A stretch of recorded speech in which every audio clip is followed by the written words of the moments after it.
Une prise de vue par là et un selfie par-ci, et c'est comme ça que la visite sur les hauteurs de Ain el-Hammam a commencé, dans ce beau village de Tifardoud qui ne cesse d'attirer les visiteurs locaux.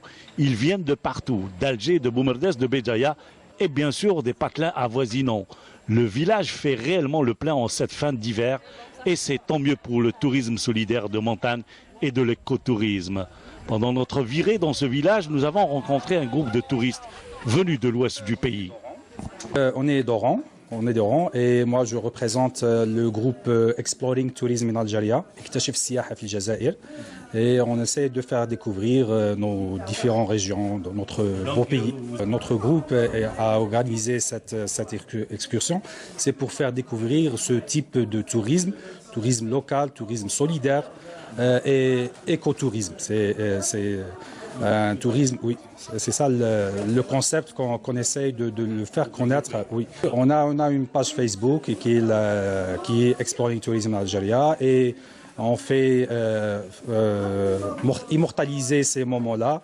C'est un groupe d'une vingtaine de personnes d'horizons différents venus de la capitale de l'ouest algérien, Oran, soit à quelques 600 km de Ain el-Hammam, où ces touristes ont élu domicile. Ils ont choisi pour séjourner la coquette auberge Le Durdura, perchée à près de 1000 mètres d'altitude. Et ce village, je l'avais découvert à travers les réseaux sociaux et la télé.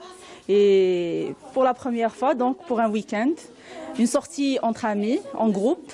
Donc on découvre ce beau village où les villageois, les citoyens s'entraident pour garder la propreté de l'environnement.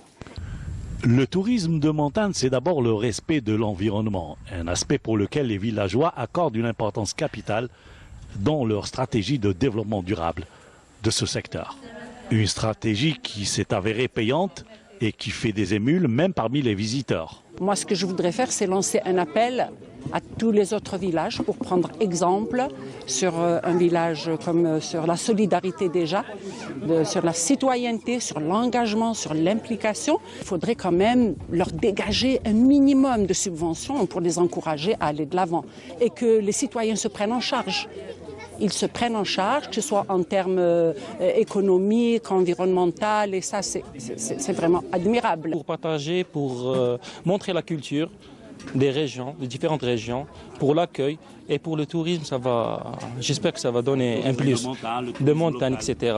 Même d'être hébergé dans l'auberge, avec la qualité et l'accueil, c'est quelque chose quand même. Découvrir les autres et savoir partager, c'est le vrai bonheur du tourisme.